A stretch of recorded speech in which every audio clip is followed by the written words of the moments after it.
Good morning students. हमारा chapter चल रहा था अल्टरनेटिंग करंट। इसमें हम लोग ने क्या किया था, AC voltage across pure resistor find out कर लिया था और उससे करंट। इसके बाद हम लोग क्या कर रहे थे, एवरेज वैल्यू निकालने के लिए क्या है, हमने एक फार्मूला लिखा था।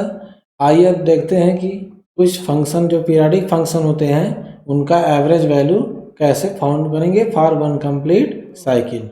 हमने देखा था कि जो किसी फंक्शन एफ टी है मान लिया, और उसका एक कंप्लीट साइकिल के लिए या एक साइकिल के लिए एवरेज वैल्यू का एक फार्मूला होता है, और उस फार्मूले का हम यूज करके कुछ पीरियडिक फंक्शन का क्या करेंगे, हम उसकी एवरेज वैल्यू निकालेंगे। तो हमें पता है कि average value of function F T, या किसी फंक्शन का एफ टी का एवरेज वैल्यू निकालने के लिए कितने के लिए, वन कंप्लीट साइकिल के लिए क्या होगा formula, 1/t 0 to t F T D T.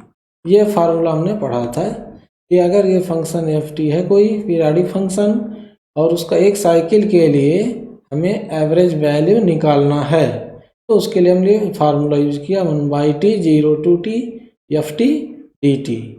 एक कंप्लीट साइकिल मतलब 0 to t टाइम के लिए कैपिटल टी, या 0 से 2 पाई के लिए। तो अगर हमें मान लिया निकालना है, इसका एक पीरियडिक फंक्शन है cos 2 ओमेगा टी, इसका हमें एवरेज वैल्यू निकालना, तो इस तरह सिंबल में रख देंगे। इसका मतलब होगा हम इसका एवरेज निकालने जा रहे हैं और वन कंप्लीट साइकिल के हमें निकालना है। फार्मूला क्या यूज होगा, 1/t 0 to t F T का कितना हो जाएगा, cos 2 omega T D T. ये हमारा आया वैल्यू। तो हमें करना क्या होगा, इस cos 2 ओमेगा टी को इंटीग्रेट करके सॉल्व करना होगा।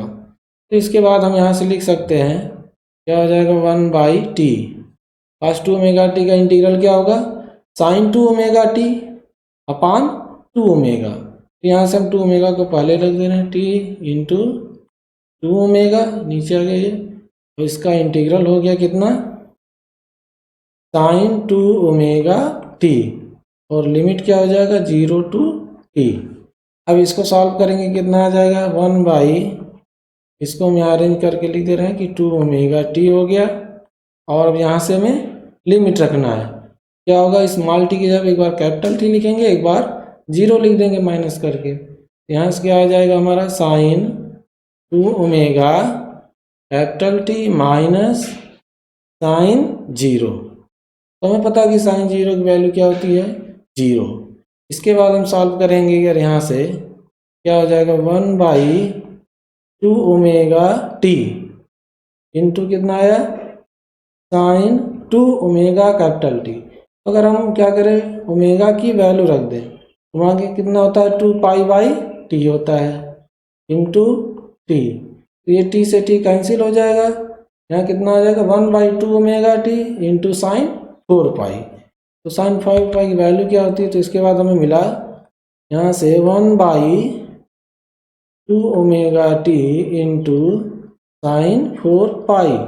और साइन 4π की वैल्यू क्या होती है, यहाँ से हमें पता है साइन पाई 2π 3π 4π सब क्या होता है 0। इस तरह हमें क्या मिल जाएगा, इसकी जो वैल्यू है 0। यहाँ हमने देखा कि cos 2 ओमेगा टी की एक कंप्लीट साइकिल के लिए जो एवरेज वैल्यू है वो 0 होगी। कि कंप्लीट साइकिल का मतलब इस तरह से वेरिएशन है, तो यहाँ से यहाँ तक एक कंप्लीट साइकिल माना जाएगा, यहाँ 0 से t तक, ये यहाँ 0 हो गया, यहाँ t, एक कंप्लीट साइकिल ये माना जाता है। तो periodic function cos 2 omega T की वैल्यू क्या आ गई, 0 आ गई। सिमिलरली अगर हम क्या करें, sin 2 omega T, sine omega T या cos ओमेगा टी की एवरेज वैल्यू निकालें, तो वो भी सब 0 आएगा। तो हम देख सकते हैं, डायरेक्ट हम लिख लेंगे अभी हियर क्या होगा, average value of sin 2 omega T is also equal to 0। जैसा अभी हमने ऊपर किया उसी तरह सेम कर लेंगे, या average value of sin omega T this is also equal to 0। Average value of cos omega T this is also equal to 0। जो भी पीरियडिक फंक्शन है, अगर ये कंप्लीट साइकिल के लिए मतलब 0 से t के लिए उनका एवरेज वैल्यू निकालें, वो 0 ही आएगा। तो ये हमने देखा कि पीरियाडिक फंक्शन का एवरेज वैल्यू कितना होता है, ये फाइंड आउट किया। उसके बाद एवरेज निकालने के लिए जो रिक्वायरमेंट होगा वो देख लेते हैं। यहाँ पे हमें एक फार्मूला पता है कि साइन स्क्वायर ओमेगा टी की वैल्यू क्या होती है। हमें पता है 1/2 1 माइनस कास 2 ओमेगा टी, ये होता है हमें।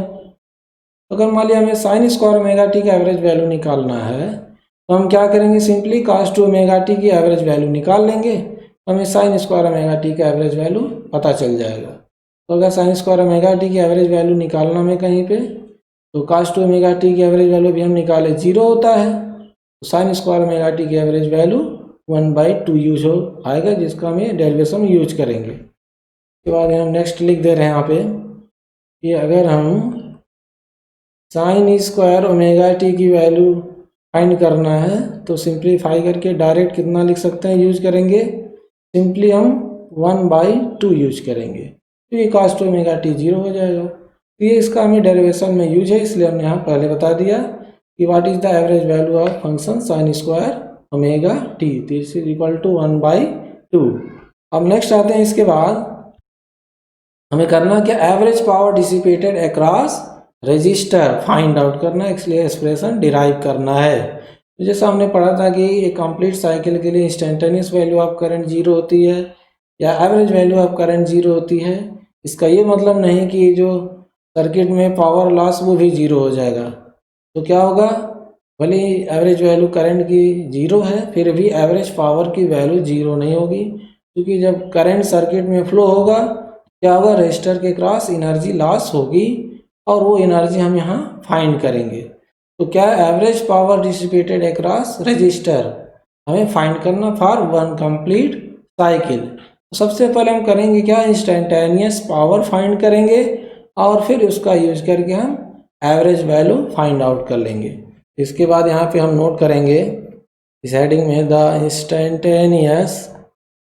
Instantaneous power dissipated across register क्या होगा, इंस्टेंटेनियस पावर को हम सिंबल यूज करेंगे कि इंस्टेंटेनियस, ये सिंबल यूज करेंगे। अगर पी इंस्टेंटेनियस हम निकाल रहे हैं टेन इंस्टेंट कि कितना पावर लॉस है, तो पी इंस्टेंटेनियस यूज किया तो पी बराबर होता क्या है, V इंटू आई। तो वोल्टेज और करंट का भी हम इंस्टेंटेनियस वैल्यू ही लिखेंगे, क्योंकि अभी हमने इससे पहले सिंबल पढ़ा है VT और IT को क्या कहते हैं। VT क्या, instantaneous value of voltage, IT क्या, इंस्टेंटेनियस वैल्यू ऑफ करंट। तो इंस्टेंटेनियस पावर के लिए instantaneous value of voltage and current use करेंगे। अब हमें पता VT की वैल्यू क्या होती है, डिराइव करके देखा हमने, Vm साइन ओमेगा टी, और IT की वैल्यू क्या होती है, Im साइन ओमेगा टी। अब क्या करेंगे, अगर हम मल्टीप्लाई कर लें तो ये हो जाएगा Vm into Im into sine square omega T. अब हमें एक एक्सप्रेशन पीछे पढ़े थे कि Im इक्वल टू Vm/R, तो वहाँ से अगर Vm की वैल्यू रख दें तो हमें मिल जाएगा Im square into R into sine square omega T. कहाँ से हमने लिख दिया, चूँकि हमें पता है Im इक्वल टू Vm/R, तो Vm की वैल्यू हमने यहाँ से लिखा तो ये मिल गया। इस तरह से अगर हमने इंस्टेंटेनियस पावर निकाल लिया है तो अब हम एवरेज निकाल सकते हैं। तो एवरेज पावर अब इसके बाद हम लोग फाइंड करेंगे। तो average power dissipated across register for one cycle, ये हमने फाइंड करना है। इसके बाद नोट करेंगे एवरेज पावर निकालना है, average power dissipated across register for one cycle, तो एक कंप्लीट साइकिल के लिए। एवरेज पावर को डिनोट करने के लिए हमारे पास ये सिंबल होएगा P एवरेज, इस तरह लिखें, या P पर हम ऐसे बार लगा दें, या सिंपली हम P यूज करें। तो ये एवरेज पावर को ये सब सिंबल डिनोट करेंगे। कैसे फाइंड होगा, तो हमें इंस्टेंटेनियस पावर का एवरेज निकालना पड़ेगा। Instantaneous at any time T का क्या है, अगर एवरेज निकाल लें तो हमें एवरेज पावर पता चल जाएगा।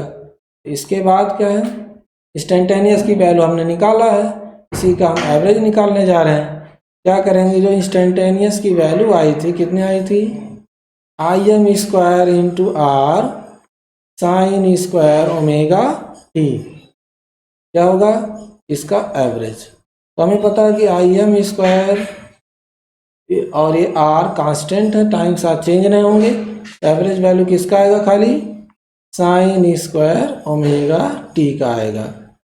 अब साइन स्क्वायर ओमेगा टी का एवरेज वैल्यू क्या होगा, अभी हमने ऊपर निकाला कि साइन स्क्वायर ओमेगा टी की जो एवरेज वैल्यू होती है 1/2 होती है, और यहाँ हम डायरेक्ट यूज करेंगे, यहाँ फिर से डिराइव सॉल्व नहीं करेंगे यहाँ पे। तो हमें पता है कि here sine square omega T की क्या है, एवरेज वैल्यू। तो साइन स्क्वायर ओमेगा टी को पहले ब्रेक कर लेते हैं, फिर cos 2 ओमेगा टी की एवरेज वैल्यू 0 आती है। तो डायरेक्ट अगर हम लिखें तो क्या होगा, average value of sine square omega T is equal to 1/2। अब यहाँ पे अगर हम रख दें तो पी एवरेज हमारा क्या आ जाएगा, यहाँ से 1/2 Im square into R. This is the required expression for average power across register for one complete cycle. इसी को अब हम फिर क्या, इसी को डीसी फॉर्म फाइंड करने के लिए नेक्स्ट करेंगे। Okay, thank you.